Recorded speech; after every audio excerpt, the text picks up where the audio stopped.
This vehicle's windshield wiper washer system is designed to enhance the driver's visibility, especially during inclement weather. The wiper washer system is controlled with the stalk on the right side of the steering column. To use the washer function, pull the stalk back toward you. The washers will squirt cleaning fluid on the windshield, and the wipers will sweep until you release the lever.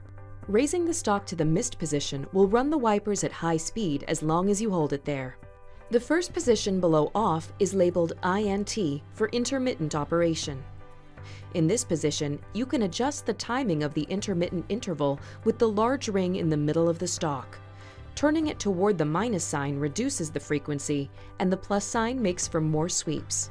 The next position down sets the wipers for low-speed wiper operation, and at the bottom of the range is the position for high-speed wiping when rain is falling heavily. The controls for the rear wiper and washer are on the very end of the stalk. From the off position, turn the knob one click to INT to engage intermittent rear wiper operation. With another click to on, the wiper will operate continuously. And the washer can be engaged at either end of the knob's range to squirt cleaning fluid on the rear window for as long as you hold the knob in that position. Clear?